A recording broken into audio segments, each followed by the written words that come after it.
흥행에 참패한 픽사의 최신작 엘리오가 안 그래도 더 심한 참극이 일어날 뻔했습니다. Pixar insiders have claimed that Elio was initially portrayed as a queer-coded character, inspired by the original director Adrian Molina, who is an out-gay filmmaker. Insiders referenced a particular scene that never made the final cut where Elio collected trash on the beach to create homemade outfits, one of which included a pink tank top. Another axed scene reportedly alluded to Elio having a male crush. At a test screening of the original cut of the film, a source told The Hollywood Reporter that the audience were asked if they would see the film in theaters, to which not a single hand was raised. Not long after, Adrian Molina exited the project and the film was reworked under new co-directors Madeline Sharafian and Domi Shai. This is when many of the queer-coded scenes were allegedly scrapped. This isn't the first time that a queer storyline has been allegedly scrapped from a Pixar film, animators claiming that they were told to make Riley less gay in Inside Out 2. 그나마 스토리라인을 살린 건 픽사 제작진이었지만 사실 디즈니의 입김은 더 강했기에 더 골 때리는 일이 벌어지고 말았습니다. 그것은 바로 디즈니 내부 회의 영상이 유출된 사건이었죠. So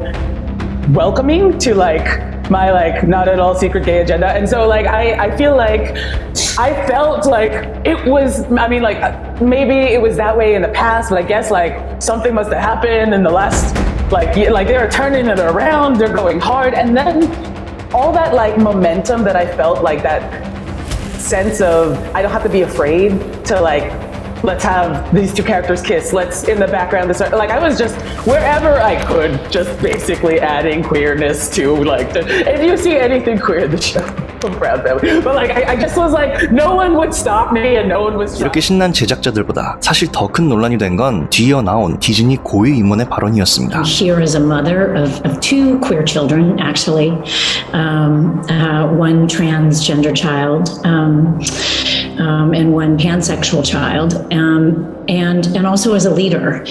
And that was the thing that really got me, because I have heard so much from so many of my colleagues over the course of the last couple weeks, in open forums and through emails and phone conversations, and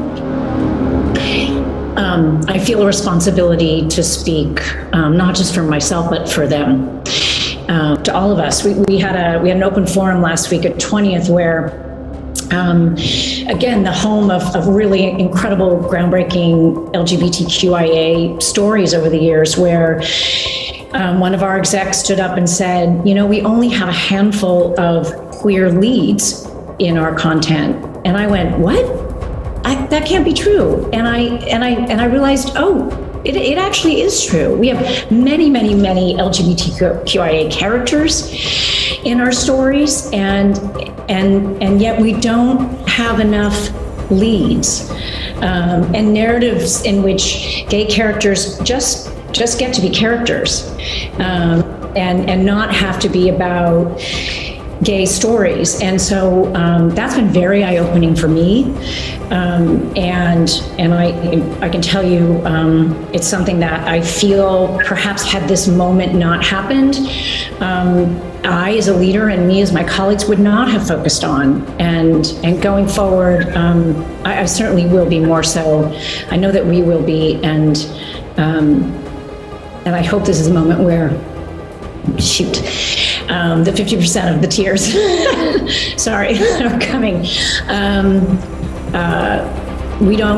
We just don't allow each other to. 자신의 두 자녀가 둘 다 퀴어인데 한 명은 트랜스젠더, 한 명은 팬섹슈얼이라는 말을 듣고 조던 피터슨이 반응합니다. There's the autogynephilic types. Those are the guys who get sexual kicks from dressing up in women's clothing and do drag queen story hour. Say, well, we're just, pristine and pure. It's like, no, you're not. You're getting a sexual kick from dressing up in women's clothing. And let's not bloody well forget it. And you can't even say that now, but every clinician worth his salt knew that for decades. And then there's another subpopulation, and those are usually gender non-conforming kids. And, like a conservative skeptic might say there's no such thing. It's like, no, there is. So your typical gender non-conforming kid would be the perfect target for this, would be feminine boy or a masculine girl who's high in trait openness, so has kind of a mutable identity, who's also high in neuroticism. And there's lots of kids like that. And so they don't fit in that well with their peer group. They're tomboy girls or feminine boys. And then if you track a lot of them, some of them develop body dysmorphia. They're not very happy with themselves at puberty because they don't fit in. But Zucker showed very clearly they just took him out in Canada, fired him and disgraced him, and he battled on the lawsuit front for like 10 years and was eventually vindicated, but he didn't have a political bone in his body. He was a clinician through and through, you know. He wasn't playing political games, documenting autogynephilia. That was just clinical reality. Now it's become verboten to even suggest such a thing. Oh, there's nothing sexual about this. It's like, yeah, right. You're dressing up in lingerie before your mirror at home, tucking your between your legs, imagining you have an urge for a sexual kick. Oh, there's nothing sexual about that. Yeah, right. Bloody absolute liars. Now, then you have the kids who don't fit in on the gender front. That's a different pathway. But with them, if you leave them alone, so do no harm, leave them alone. 90% of them accept their body, their sex, by age 18 or 19, and 80% of them are gay. So what that also means is, and the gay community is going to wake up to this sooner or later, is that most of the kids being sterilized and mutilated are gay, 80% of them. So I don't see how the LGBT alliance is going to hold up under that sort of reality. So, yeah, that's for sure, man. What a crazy and here, let's add something equally ugly to it, since we haven't gone far enough yet. So here, we'll do a little bit of arithmetic. So a while back, Disney executive mentioned on video, this is when Florida went after Disney, was all when this was happening. She came out and said, I think she was head of domestic programming for Disney. She said, well, I have 2 children, 5 and 7, and one is trans and the other is pansexual. And I just thought mathematically right away, it's like the chance you have a trans kid is 1 in 3,000. That's not a very high chance. And let's say the chance that you have a pansexual kid is the same, whatever pansexual means. I don't even know how to calculate those odds, but whatever that is rarer than trans, because no one ever even heard about it until 5 years ago. So the joint probability that you have a trans kid and a pansexual kid is 1 in 9 million. The odds that you're a pathological narcissist sacrificing your own children to the glorification of your compassion is 8,999,999 to 1. So like, do you have a trans kid and a pansexual kid, or are you a devouring mother? Well, you can look at the odds and decide for yourself. Jesus. Oh yeah. No kidding. Look, man, Freud was no dummy when he pointed to the fact that the devouring mother was one of the major impediments to proper human development. He knew that, looking deep into the darkest families and seeing this proclivity of the overprotective mother to destroy the developing integrity of the child, to keep the child infantile, to cling to that relationship instead of developing a life for herself and letting the child go flourish. That's Hansel and Gretel, right? You're lost in the woods. Why? Well, your family's broken up. You have an evil stepmother, so now you're lost in the woods. What's your abuse rate if you have a step parent? 100 times normal. So you're lost in the woods. Well, what happens? Well, you come across a gingerbread house. Well, that's pretty damn convenient. You need a house. It's more than you could even hope for. It's not just a house. It's a house made out of candy. Well, what's inside a house made out of candy? A witch who wants to fatten you up and eat you. And that's the devouring mother, and that's an old fairy tale. Yeah.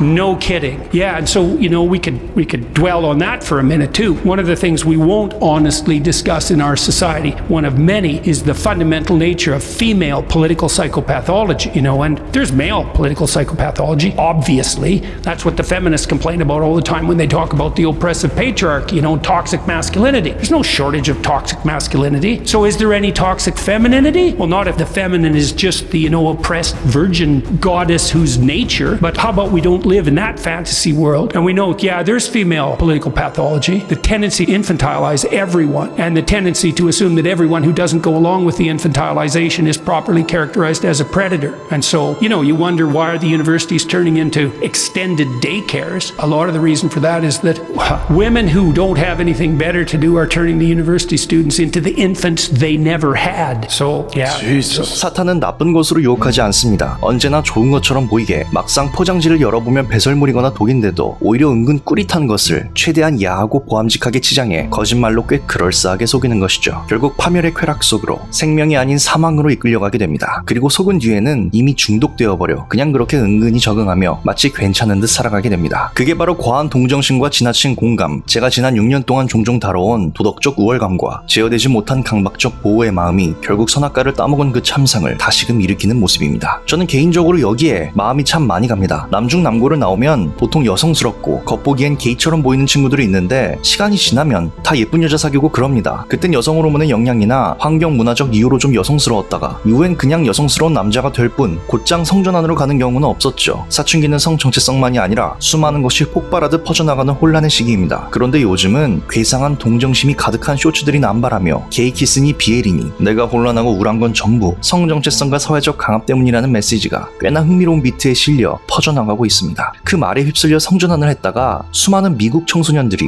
스스로 목숨을 끊는 사태로까지 이어졌습니다. 지금은 그 반작용이 이전보다 훨씬 더 거세졌습니다. 그럼에도 이 끔찍한 동정의 레이스는 끝이 없습니다. 예수님이 주신 긍휼의 마음이 아니라 자기가 신이 되어 스스로 그 동정을 배분하려 하니 기준이 엉망이 된 것이죠. 이제는 예수님까지 흑인 여성으로 만들어버립니다.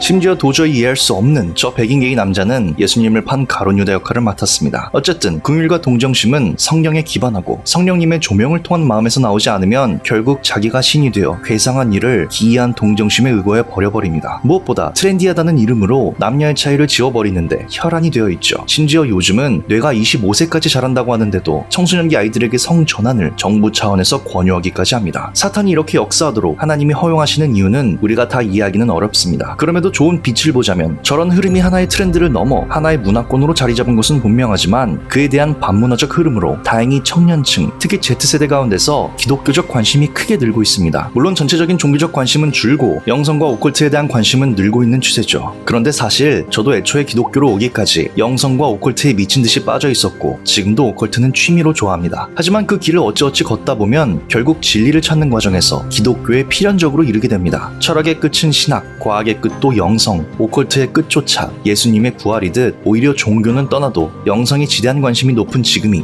기독교 부흥을 다시 점화할 시기라는 확신이 듭니다. 그러니 저런 걸 보며 너무 힘들어하고 괴로워하기보다는 하나님께 특정받은 우리가 더 위트 있고 더 재미있는 문화를 함께 만들어가면 됩니다. 그러니 오늘도 여러분이 저런 암흑에 홀리기보다 이 흔들리는 지옥 같은 풍경 속에서도 빛으로 역사하시는 하나님만을 기대하고 또 의지하는 하루가 되기를 바라는 저란 사람은 유튜브 읽어주는 You believe in 남자입니다. the laws of logic. Yes. You believe in the laws of mathematics. Yes. You believe in the laws of moral absolutes. No. There are many cultures out there, and many people have different Right. morals. So there are many different morals and beliefs and views out there. Are they wrong or are they right? They can't be right or wrong. They can't be right or wrong. So there is no such thing as right or wrong. Yeah, it's all relative. Is ultimately wrong for all people in all places at all times? Is it transcendent? Or are you going to say that there is a possibility that it can be a morally beautiful thing? So you do believe in moral absolutes? It's my opinion, so I understand. So it might not be wrong, though, is what you're saying, because it's just your opinion. It might be a beautiful thing. This is the conclusion that you're led to. Hopefully, you're going to stand with me on that one. Sure. Okay. So, in other words, what you demonstrated is that there are moral absolutes.